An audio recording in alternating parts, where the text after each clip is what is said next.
ಸಿಡಿ ಪ್ರಕರಣದ ಕುರಿತು ಮಾಜಿ ಸಚಿವ ರಮೇಶ್ ಜಾರಕಿಹೊಳಿ ಸಾಲು ಬಾಂಬ್ ಅನ್ನು ಸಿಡಿಸಿದ್ದಾರೆ. ಕೆಪಿಸಿಸಿ ಅಧ್ಯಕ್ಷ ಡಿಕೆ ಶಿವಕುಮಾರ್ ನರೇಶ್ ಶ್ರವಣ್ರನ್ನ ಬಂಧಿಸಬೇಕು ಅಂತ ಆಗ್ರಹಿಸಿದ್ರು. ಗ್ರಾಮೀಣ ಶಾಸಕೀಯ ಸಲುವಾಗಿ ಡಿಕೆ ಶಿವಕುಮಾರ್ ಇಡೀ ರಾಜ್ಯವನ್ನು ಹಾಳು ಮಾಡಿದ್ದಾರೆ. ಒಂದು ಹೆಣ್ಣನ್ನ ಬಿಟ್ಟು ಷಡ್ಯಂತ್ರ ಮಾಡಿದ್ರು ಅಂತ ಆರೋಪವನ್ನು ಮಾಡಿದ್ರು. ಒಂದು ಕಾಲದಲ್ಲಿ ಡಿಕೆಶಿಯ ಹರಕು ಚಪ್ಪಲಿ ಧರಿಸ್ತಾ ಇದ್ದ, ಇಂದು ಆಗರ್ಭ ಶ್ರೀಮಂತನಾಗಿದ್ದಾನೆ. ಗ್ರಾಮೀಣ ಶಾಸಕಿ ಸಂಬಂಧಕ್ಕೆ ಇಡೀ ರಾಜ್ಯ ಹಾಳಾಗಿದೆ.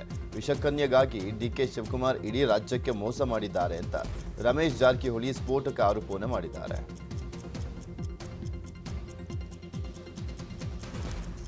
ಮಿಸ್ಟರ್ ಶಿವಕುಮಾರ್ ಅವ್ರು ರಾಜಕಾರಣಿ ಮಾಡಲಿಕ್ಕೆ ನಾಲಾಯಕ. ಅವ್ರು ರಾಜಕಾರಣಿ ಅನ್ನೋಕ್ಕೆ ಯೋಗ್ಯತೆ ಇಲ್ಲ. ಯಾವುದೇ ಎಷ್ಟೇ ಇದರ ವೈಯಕ್ತಿಕ ಯಾವಾಗೂ ವಾರ ಮಾಡಬಾರ್ದು.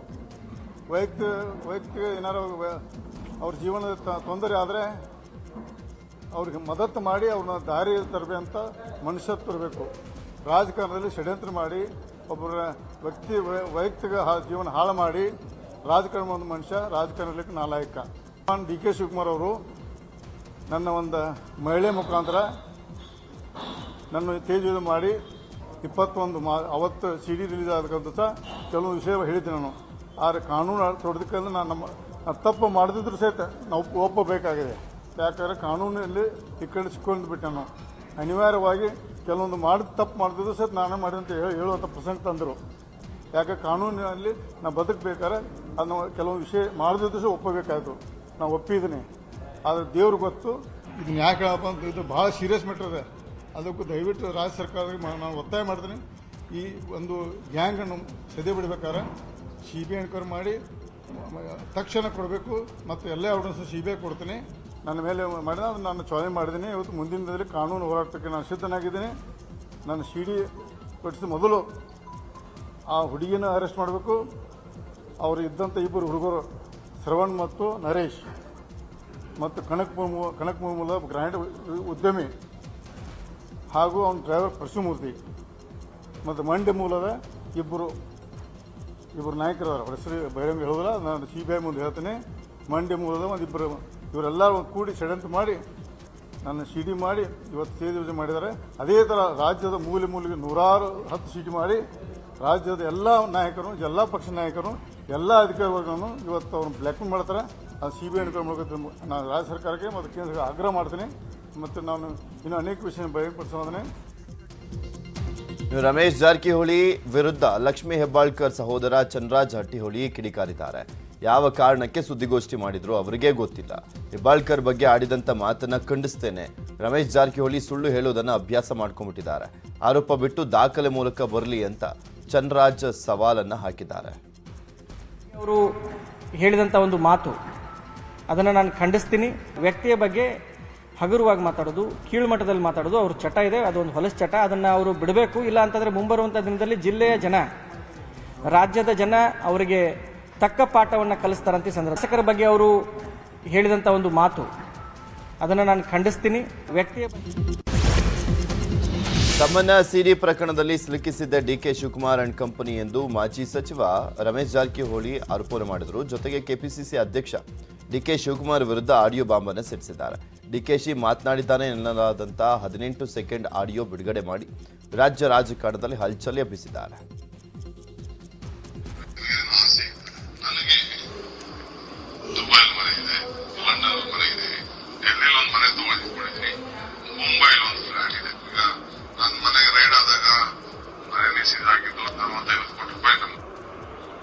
ರಮೇಶ್ ಜಾರಕಿಹೊಳಿ ಇಷ್ಟಕ್ಕೆ ಸುಮ್ಮನಾಗಿಲ್ಲ. ಡಿಕೆ ಶಿವಕುಮಾರ್ ಕನಕಪುರದಲ್ಲಿ ಬ್ಲೂ ಫಿಲಮ್ಸ್ ತೋರಿಸ್ತಾ ಇದ್ದ, ₹100ಗೆ ಡಿಕೆಶಿ ಬ್ಲೂ ಫಿಲಮ್ ಅನ್ನ ತೋರಿಸ್ತಾ ಇದ್ದ ಅಂತ ಆರೋಪನ ಮಾಡಿದ್ರು. ಕಾಂಗ್ರೆಸ್ ಬಗ್ಗೆ ಸವಾಲದೆ. ಇಂಥ CD ಗ್ಯಾಂಗ್ನ ಬ್ಲ್ಯಾಕ್ಮೇಲರ್ನ, ಇಂಥ ಫ್ರಾಡ್ನ ಇಟ್ಕೊಂಡು ರಾಜಕೀಯ ಮಾಡ್ತೀರಾ? ಪಕ್ಷದ ಯಾರೇ ಬರ್ಬೋದು, ರಾಜಕಾರಣದ ಜನತೆಯನ್ನೆಲ್ಲ ತೀರ್ಮಾನ ಕೊಟ್ಟಂತ ಜನ ಓಟ್ ಹಾಕೋರು ನಿರ್ಣಯ ತಗೋತಾರೆ. BJP ಕಾಂಗ್ರೆಸ್ ಬೇರೆ ನಾ ತಪ್ಪು ಯಾರು ಅಕಸ್ಮಾತ್ ಇಂಥ CD ಮಾಸ್ಟರ್ ಅಧಿಕಾರ ಸಿಕ್ಕ ಪರಿಸ್ಥಿತಿ ರಾಜ್ಯದ ವಿಚಾರ ಮಾಡಿ ಇದ್ರ ಅವ್ರ ಜೀವನ ಅವ್ನ ಹಿಂದೆ ನೋಡ್ರಿ. ಅವ ಫಸ್ಟ್ ಮೊದಲು ಕನಕಪುರದಲ್ಲಿ ಬ್ಲೂ ಫಿಲ್ಮ್ ತೋರಿಸಿದ್ದವ. ಬ್ಲೂ ಫಿಲ್ಮ್ ತೋರಿಸಿದ ₹100 ಟಿಕೆಟ್ ಆ ಟೈಮ್ದಲ್ಲಿ. ಇದು 78-80 ವಿಷಯ ಹೇಳ್ತಾನೆ. ಅದು ಪೇಪರಲ್ಲಿ ಬಂದೈತೆ. ಶ್ರೀಧರ್ ಅವನು ಉದ್ಯೋಗ ಆದಿತ್ತು. ಅವನು ಮೊದಲು ಇದೆಲ್ಲ ರಾಜಕೀಯ ವರ್ಗ ಮೊದಲೇ ಕನಕಪುರದಲ್ಲಿ ಸಾದಾ ಮನುಷ್ಯದಾಗ ಥಿಯೇಟರ್ನಲ್ಲಿ ರಾಸಿ VCP ಬಂದು ಡಿಕೆ ಶಿವಕುಮಾರ್ ವಿರುದ್ಧ ಆಡಿಯೋ ಬಾಂಬ್ ಸಿಡಿಸಿದಂತೆ ರಮೇಶ್ ಜಾರಕಿಹೊಳಿ ವಿರುದ್ಧ ಕಾಂಗ್ರೆಸ್ಸಿಗರು ಸಿಡಿದಿದ್ದಾರೆ. ಬೆಂಗಳೂರಿನಲ್ಲಿ ಕಾಂಗ್ರೆಸ್ ಕಾರ್ಯಕರ್ತರು ರಮೇಶ್ ಜಾರಕಿಹೊಳಿ ಭಾವಚಿತ್ರ ದಹಿಸಿ ಪ್ರತಿಭಟನೆಯನ್ನ ಮಾಡಿದರು.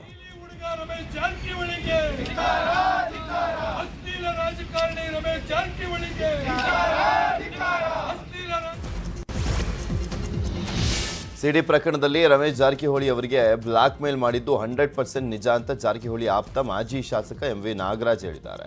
ಬಿಜೆಪಿ ಸರ್ಕಾರ ಬರಲಿಕ್ಕೆ ರಮೇಶ್ ಜಾರಕಿಹೊಳಿ ಮೂಲ ಕಾರಣ, ಅದಕ್ಕೋಸ್ಕರ ಅವ್ರನ್ನ ರಾಜಕೀಯವಾಗಿ ಮುಗಿಸ್ಲಿಕ್ಕೆ ಸಿಡಿ ಬಿಡುಗಡೆ ಮಾಡಿದ್ರು ಅಂತ ಬಿಜೆಪಿಯ ಈ ಮಾಜಿ ಶಾಸಕ ಹೇಳಿಕೆಯನ್ನು ಕೊಟ್ಟಿದ್ದಾರೆ.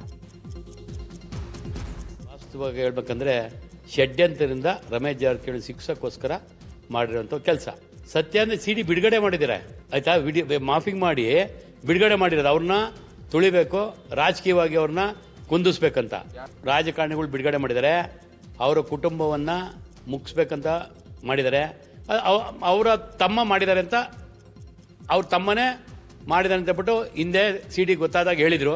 ಅದನ್ನು ಬಾಲಚಂದ್ರ ಜಾರಕಿಹೊಳಿ ಈ ಥರ ಅಂತ ಅವ್ರು ಬಂದು ಹೇಳಿದ್ದಾರೆ ಅಂತ ಹೇಳ್ಬಿಟ್ಟು ಹೇಳಿದ ತಕ್ಷಣ ನಾನು ಹೋಗಿ ಹೇಳಿದೆ ಅವ್ರಿಗೆ. ಅವ್ರು ಆ ಥರ ಇದ್ದಿದ್ರೆ ಅವೆಲ್ಲ ಸ್ಟೇ ತೊಗೊಂಬೋದಾಯ್ತು. ಈಗ ಭಾಳ ಜನ ಸ್ಟೇಗಳು ತೊಗೊಂಡೆಲ್ಲ ಇದ್ದರು, ಆ ರೀತಿ ಸ್ಟೇ ತೊಗೊಂಬೋದಾಯ್ತು. ಅವ್ರು ನಾನೇನು ತಪ್ಪು ಮಾಡಿಲ್ಲ ಅಂದ್ಬಿಟ್ಟು ನನಗೆ ಗೊತ್ತಿದೆ ನಾನೇನು ತಪ್ಪು ಮಾಡಿಲ್ಲ ಅಂತ ಇದು ಮಾಡಿದರು. ಆದರೂ ಕಾರಣಾಂತರಗಳಿಂದ ಅವರ ಫ್ಯಾಮಿಲಿನ ಜಾರಕಿಹೊಳಿ ಫ್ಯಾಮಿಲಿ ಮುಗಿಸ್ಬೇಕಂತೇಳಿ ಷಡ್ಯಂತದಿಂದ ಮಾಡಿರೋಂಥ ಒಂದು. ಸಿದ್ದರಾಮಯ್ಯಗೆ ವರ್ಣ ಕ್ಷೇತ್ರವೇ ಸೇಫು, ಕೋಲಾರದಲ್ಲಿ ಸುಮ್ಮನೆ ಟೈಮ್ ವೇಸ್ಟ್ ಮಾಡಬಾರ್ದು ಅಂತ ಕಾಂಗ್ರೆಸ್ ನಾಯಕ KN ರಾಜಣ್ಣ ಹೇಳಿದ್ದಾರೆ. ಸಿದ್ದರಾಮಯ್ಯ ವರ್ಣದಲ್ಲಿ ಸ್ಪರ್ಧಿಸಿದ್ರೆ ಒಳ್ಳೇದು ಅನ್ನೋದು ನನ್ನ ವೈಯಕ್ತಿಕ ಅಭಿಪ್ರಾಯ. ಒಂದು ವೇಳೆ ಮಧುಗಿರಿಗೆ ಬಂದು ಸ್ಪರ್ಧೆ ಮಾಡ್ತೀನಿ ಅಂದ್ರೂ ಕೂಡ ಕ್ಷೇತ್ರ ಬಿಟ್ಕೊಡೋದಾಗಿ KN ರಾಜಣ್ಣ ಹೇಳಿದ್ದಾರೆ. ನನ್ನ ವೈಯಕ್ತಿಕ ಅಭಿಪ್ರಾಯ ಸಿದ್ದರಾಮಯ್ಯನವರು ವರ್ಣದಲ್ಲೇ ಸ್ಪರ್ಧೆ ಮಾಡಬೇಕು. ಏಕೆಂದರೆ ಇಲ್ಲಿ ಯತೀಂದ್ರ ಅವರಿಗೆ ಇನ್ನು ಯಾವುದಾದ್ರೂ ಅವಕಾಶ ಕಲ್ಪಿಸ್ಬೋದು. ಅವ್ರು ಬೇಕಾದ್ರೆ ಇನ್ನೊಂದು ಕ್ಷೇತ್ರಕ್ಕೆ ಬೇಕಾದ್ರೂ ನಿಲ್ಲಿಸ್ಬೋದು, ಇನ್ನೊಂದು ಏನು ಬೇಕಾದ್ರೂ ಮಾಡ್ಬೋದು. ಆದ್ದರಿಂದ ಅವರು ವರ್ಣನೇ ಅವರಿಗೆ ಸುರಕ್ಷಿತ ಕ್ಷೇತ್ರ ಅಂತೇಳಿ ನಾನು ಭಾವನೆ. ಆದ್ದರಿಂದ ಇವತ್ತು ನಾನು ಅವರಿಗೆ ಮನವಿ ಮಾಡ್ತಕ್ಕಂಥದ್ದು ಅಂತ ಹೇಳಿದ್ರೆ, ಸುರಕ್ಷಿತ ಕ್ಷೇತ್ರದಲ್ಲಿ ಅವರು ಸ್ಪರ್ಧೆ ಮಾಡಿದ್ರೆ ಅವರಿಗೆ ಸಮಯ ಉಳಿಯುತ್ತೆ ಚುನಾವಣಾ ಸಮಯದಲ್ಲಿ. ಮತ್ತು ಎಲ್ಲ ರೀತಿಯಲ್ಲೂ ಕೂಡ ಬೇರೆ ಬೇರೆ ಕ್ಷೇತ್ರಗಳಲ್ಲಿ ಹೋಗಿ ಇನ್ನೂ ಹೆಚ್ಚು ಕ್ಷೇತ್ರಗಳಲ್ಲಿ ಕಾಂಗ್ರೆಸ್ಸನ್ನು ಗೆಲ್ಲಿಸ್ತಕ್ಕಂಥದ್ದಕ್ಕೆ ಅವರಿಗೆ ಅವಕಾಶ ಆಗ್ತದೆ. ಕೋಲಾರದಿಂದ ಮಾಜಿ CM ಸಿದ್ದರಾಮಯ್ಯ ಸ್ಪರ್ಧಿಸುವುದು ಫಿಕ್ಸ್ ಆಗಿದೆ. ಆದ್ದರಿಂದ ಸಿದ್ದರಾಮಯ್ಯ ವಾಸಕ್ಕಾಗಿ ಕೋಲಾರದ ಹೊರವಲಯದ ಬಸವನತ್ತ ಬಳಿ ಬಾಡಿಗೆ ಮನೆಯನ್ನ ನೋಡಲಾಗಿದೆ. ಶಂಕರ್ ಎಂಬುವರಿಗೆ ಸೇರಿರುವಂಥ ತೋಟದ ಮನೆಯನ್ನ ಸಿದ್ದರಾಮಯ್ಯ ಮಗ ಯತೀಂದ್ರ ವೀಕ್ಷಣೆಯನ್ನ ಮಾಡಿದರು.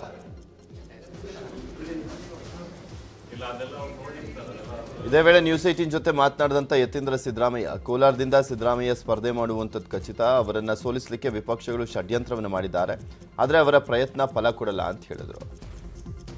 ಅದೇ ನಿಂತ್ಕೋಬೇಕಾಗಿದ್ದಾರೆ ಸಿದ್ದರಾಮಯ್ಯ ಅವರು. ಅವ್ರಿಗಾಗಲೇ ಘೋಷಣೆ ಮಾಡಿದ್ದಾರೆ ಅವ್ರಿಗೆ ನಿಂತ್ಕೊಳ್ತೀವಿ ಅಂತಂದಮೇಲೆ, ಹಂಗಂದ್ರೆ ಅದು ನಿಂತ್ಕೊಳ್ತಾರೆ ಅಂತಲೇ ಅರ್ಥ.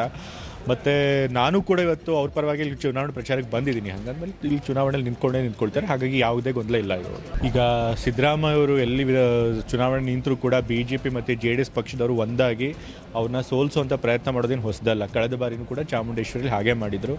ಅವ್ರು ಏನೇ ಮಾಡಿದ್ರು ಅವ್ರನ್ನ ಸೋಲಿಸೋದಕ್ಕೆ ಇವರು ಎಷ್ಟೇ ಅಪವಿತ್ರ ಮೈತ್ರಿಗಳನ್ನು ಮಾಡಿಕೊಂಡ್ರು ಕೂಡ ಅವ್ರನ್ನ ಸೋಲಿಸೋದಕ್ಕೆ ಏನು ವ್ಯವಸ್ಥೆ ನಾವು ಮಾಡ್ಕೋಬೇಕು, ನಮ್ಮ ಕಡೆಯಿಂದ ಏನು ನಾವು ಕೆಲಸ ಮಾಡಬೇಕು ಅದನ್ನು ಖಂಡಿತ ನಾವು ಮಾಡ್ತೀವಿ. ನಮ್ಮ ನಾಯಕರು ಮತ್ತು ನಮ್ಮ ಈ ಜಿಲ್ಲೆ ಕೋಲಾರ ಜಿಲ್ಲೆ ನಾಯಕರು ಮತ್ತು ಕಾರ್ಯಕರ್ತರು ಈಗಾಗಲೇ ಆ ಒಂದು ಕೆಲಸ. ರಾಮನಗರದ ಹಾರೋಹಳ್ಳಿಯ SBR ಮೈದಾನದಲ್ಲಿ ಕುರುಕ್ಷೇತ್ರ ನಾಟಕಕ್ಕೆ ಶಾಸಕಿ ಅನಿತಾ ಕುಮಾರಸ್ವಾಮಿ ಚಾಲನೆ ಕೊಟ್ಟರು. ಈ ವೇಳೆ ಮಾತನಾಡಿದಂಥ ಅನಿತಾ ಕುಮಾರಸ್ವಾಮಿ, ರಾಜ್ಯ ರಾಜಕೀಯದಲ್ಲೂ ಕೂಡ ಕುರುಕ್ಷೇತ್ರ ನಡೆಯಲಿದೆ. ಮಾಜಿ CM ಕುಮಾರಸ್ವಾಮಿ ಅರ್ಜುನನ ಪಾತ್ರ ವಹಿಸಿದ್ದಾರೆ ಅಂತ ಹೇಳಿದರು. ರಾಜಕೀಯದಲ್ಲೂ ಕುರುಕ್ಷೇತ್ರದಂತೆ ಎಲ್ಲ ಪಾತ್ರಗಳು ಸಿಗ್ತವೆ. ಕೃಷ್ಣ, ಅರ್ಜುನ, ಕರ್ಣ, ಶಕುನಿ, ದುರ್ಯೋಧನ ಪಾತ್ರ ಸೇರಿದಂತೆ ಎಲ್ಲ ಪಾತ್ರಗಳು ಕೂಡ ರಾಜಕೀಯ ರಂಗದಲ್ಲಿ ಇದ್ದಾವೆ. ರಾಜಕಾರಣಕ್ಕೂ ಕುರುಕ್ಷೇತ್ರ ನಾಟಕಕ್ಕೂ ಬಹಳ ಹೋಲಿಕೆ ಇದೆ. ಮುಂದೆ ನಡೆಯುವಂಥ ಕುರುಕ್ಷೇತ್ರ ಯುದ್ಧದಲ್ಲಿ ಧರ್ಮ ಗೆಲ್ಲಬೇಕಾಗಿದೆ. JDS ಪಕ್ಷವನ್ನು ಜನರು ಬೆಂಬಲಿಸುವ ವಿಶ್ವಾಸ ನನಗಿದೆ ಅಂತ ಹೇಳಿದರು. ಸ್ವಾಮಿ ಅವ್ರದ್ದು ಇದರಲ್ಲಿ ಯಾವ ಪಾತ್ರನೋ ಗೊತ್ತಿಲ್ಲ. ಅರ್ಜುನನ್ ಪಾತ್ರ ಅನ್ಕೋತೀನಿ. ನಮಗೆ ರಾಜಕೀಯಕ್ಕೆ ಹೋಲಿಸ್ಕೋಬಹುದಾಗಿದೆ.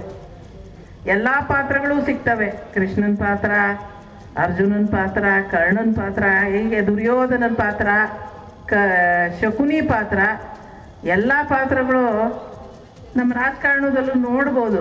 ಭಾಳ ಒಂಥರ ಹೋಲಿಕೆ ಇದೆ ರಾಜಕಾರಣಕ್ಕೂ ಕುರುಕ್ಷೇತ್ರ. ಈಗ ನಡೆಯುತ್ತೆ ನೋಡಿ ಕುರುಕ್ಷೇತ್ರ ಯುದ್ಧ ನಮ್ಮಲ್ಲೂ. ಈಗ ಈ ಒಂದು ನಮ್ಮ ಯುದ್ಧದಲ್ಲೂ ಒಂದು ಧರ್ಮನೇ ಗೆಲ್ಲಬೇಕು ಅಂತೇಳಿ ಅದಕ್ಕೆ ಬಯಸ್ತೇನೆ ತಮಗೆಲ್ಲ. ಬಳ್ಳಾರಿ ತಾಲೂಕಿನ ಕುಡಿತಿನಿಯಲ್ಲಿ ಭೂ ಸಂತ್ರಸ್ತರು ಅನಿರ್ದಿಷ್ಟಾವಧಿ ಧರಣಿಯನ್ನು ನಡೆಸಿದ್ದಾರೆ. ಪ್ರತಿಭಟನಾ ಸ್ಥಳಕ್ಕೆ ಮಾಜಿ ಸಿಎಂ ಎಚ್.ಡಿ. ಕುಮಾರಸ್ವಾಮಿ ಭೇಟಿಯನ್ನು ನೀಡಿ ಭೂ ಸಂತ್ರಸ್ತರ ಸಮಸ್ಯೆಯನ್ನು ಆಲಿಸಿದರು. ವೇಳೆ ಭೂ ಸಂತ್ರಸ್ತರ ಮುಂದೆ ಭೂ ಸಂತ್ರಸ್ತರು ಎಚ್ಡಿಕೆ ಮುಂದೆ ಅಳಲನ್ನು ತೋಡ್ಕೊಂಡ್ರು. ಕೈಗಾರಿಕೆಗಾಗಿ ನಮ್ಮ ಭೂಮಿ ವಶಕ್ಕೆ ಪಡೆದು ಅನ್ಯಾಯ ಮಾಡಿದ್ದಾರೆ. ಕೈಗಾರಿಕೆಯೂ ಸ್ಥಾಪಿಸಿಲ್ಲ, ಭೂಮಿನೂ ಕೂಡ ಇಲ್ಲ, ಉದ್ಯೋಗನೂ ಇಲ್ಲ. ನಮಗಾದಂಥ ಅನ್ಯಾಯ ಸರಿಪಡಿಸಿ ಅಂತ ಭೂ ಸಂತ್ರಸ್ತರು ಮನವಿಯನ್ನು ಮಾಡಿದರು. ಜೆಡಿಎಸ್ ಸರ್ಕಾರ ಸ್ವತಂತ್ರವಾಗಿ ರಚನೆ ಆಗುವಂಥ ವಿಶ್ವಾಸ ಇದೆ. ಸರ್ಕಾರ ರಚನೆಯಾದ 1 ತಿಂಗಳಲ್ಲೇ ಸಮಸ್ಯೆ ಬಗೆಹರಿಸ್ತೇನೆ ಅಂತ ಎಚ್ಡಿಕೆ ಆಶ್ವಾಸನೆಯನ್ನು ಕೊಟ್ಟರು.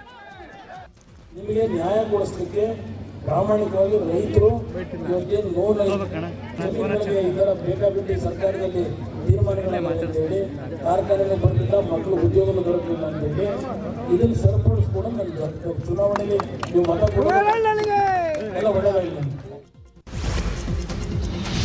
ಗಡಿನಾಡು ಬಳ್ಳಾರಿ ಜಿಲ್ಲೆಗೆ ಜೆಡಿಎಸ್ ಪಂಚರತ್ನ ರಥಯಾತ್ರೆ ಎಂಟ್ರಿ ಕೊಡ್ತು. ಮಾಜಿ ಸಿಎಂ ಎಚ್.ಡಿ. ಕುಮಾರಸ್ವಾಮಿ ನೇತೃತ್ವದಲ್ಲಿ ನಡೀತಾ ಇರುವಂಥ ಜೆಡಿಎಸ್ ರಥಯಾತ್ರೆಗೆ ಭರ್ಜರಿ ರೆಸ್ಪಾನ್ಸ್ ಸಿಗ್ತಾ ಇದೆ. ಪಂಚರತ್ನ ರಥಯಾತ್ರೆ ಹೋದಲ್ಲೆಲ್ಲ ಜನಸಾಗರವೇ ಸೇರ್ತಾ ಇದೆ. ಸಂಡೂರು ತಾಲೂಕಿನ ಕುರೇಕುಪ್ಪ ಗ್ರಾಮಕ್ಕೆ ಜೆಡಿಎಸ್ ಪಂಚರತ್ನ ರಥಯಾತ್ರೆ ಬರ್ತಾ ಇದ್ದಂತೆ ಎಚ್ಡಿಕೆಗೆ ಕಾರ್ಯಕರ್ತರು ಭರ್ಜರಿಯಾಗಿ ಸ್ವಾಗತವನ್ನು ಮಾಡಿದರು. ಇನ್ನು ಕಂಪ್ಲಿ ತಾಲೂಕಿನ ದೇವಲಾಪುರ ಗ್ರಾಮದ ರಸ್ತೆ ಬದಿಯ ಹೋಟೆಲ್ನಲ್ಲಿ ಕುಮಾರಸ್ವಾಮಿ ಚಹಾ ಮಂಡಕ್ಕಿಯನ್ನು ಸವಿದರು. ಹೊಸ ದರೋಜಿ ಗ್ರಾಮದ ಮಹಿಳೆ ಹನುಮಂತಮ್ಮ ಪತಿಯನ್ನ ಬದುಕಿಸಿಕೊಡುವಂತೆ ಕುಮಾರಸ್ವಾಮಿಯವರ ಮುಂದೆ ಕಣ್ಣೀರನ್ನು ಹಾಕಿದರು. ಕ್ಯಾನ್ಸರ್ ಕಾಯಿಲೆಯಿಂದ ಬಳಲ್ತಾ ಇದ್ದು ಪತಿಯನ್ನ ಬದುಕಿಸಿಕೊಡಿ ಅಂತ ಮನವಿಯನ್ನು ಮಾಡಿದರು. ಈ ವೇಳೆ ಎಚ್ಡಿಕೆ ಬೆಂಗಳೂರಿಗೆ ಪತಿಯನ್ನ ಕರೆದುಕೊಂಡು ಬನ್ನಿ, ಚಿಕಿತ್ಸೆ ಕೊಡಿಸುವೆ ಅಂತ ಭರವಸೆಯನ್ನು ಕೊಟ್ಟಿದ್ದಾರೆ. ಅಲ್ಲದೆ ಬೆಂಗಳೂರಿಗೆ ಬರಲಿಕ್ಕೆ ಮಹಿಳೆಗೆ ಎಚ್ಡಿಕೆ ಹಣದ ನೆರವನ್ನು ಕೂಡ ಕೊಟ್ಟರು. ಬಿಜೆಪಿ ಮುಖಂಡ ಪ್ರವೀಣ್ ನೆಟ್ಟಾರು ಹತ್ಯೆಯ ಪ್ರತೀಕಾರಕ್ಕಾಗಿಯೇ ಫಾಜಿಲ್ ಹತ್ಯೆ ಆಗಿದೆ ಅಂತ ವಿಎಚ್ಪಿ ಪ್ರಾಂತ ಸಹ ಕಾರ್ಯದರ್ಶಿ ಶರಣ್ ಪಂಪ್ವೆಲ್ ಹೇಳಿಕೆಯನ್ನು ಕೊಟ್ಟಿದ್ರು. ಅದೇ ವಿಚಾರಕ್ಕೆ ಫಾಜಿಲ್ ತಂದೆ ಉಮರ್ ಫಾರೂಕ್ ಮಂಗಳೂರು ಕಮಿಷನರ್ ಶಶಿಕುಮಾರ್ಗೆ ದೂರನ್ನು ನೀಡಿದ್ದಾರೆ. ಮಗನ ಹತ್ಯೆ ಕೇಸ್ನಲ್ಲಿ 8 ಜನರನ್ನ ಬಂಧಿಸಿ ಕೋರ್ಟ್ಗೆ ಚಾರ್ಜ್ ಶೀಟ್ ಹಾಕಲಾಗಿದೆ. ಪ್ರಕರಣದ ಸೂತ್ರಧಾರಿಗಳ ತನಿಖೆಗೆ ನಾನು ಮನವಿಯನ್ನು ಮಾಡ್ತೇನೆ ಅಂತ ಹೇಳಿದ್ದಾರೆ. ಆದರೆ ಈವರೆಗೂ ತನಿಖಾಧಿಕಾರಿ ಸೂತ್ರಧಾರಿ ಯಾರು ಅಂತ ತನಿಖೆ ನಡೆಸಿಲ್ಲ. ಇದೀಗ ಬಜರಂಗದಳ ಮುಖಂಡ ಶರಣ್ ಪಂಪ್ವೆಲ್ ನನ್ನ ಮಗನ ಹತ್ಯೆಯನ್ನು ಸಮರ್ಥನೆ ಮಾಡಿಕೊಂಡಿದ್ದಾನೆ ಅಂತ ಉಮರ್ ಫಾರೂಕ್ ಆರೋಪವನ್ನು ಮಾಡಿದರು.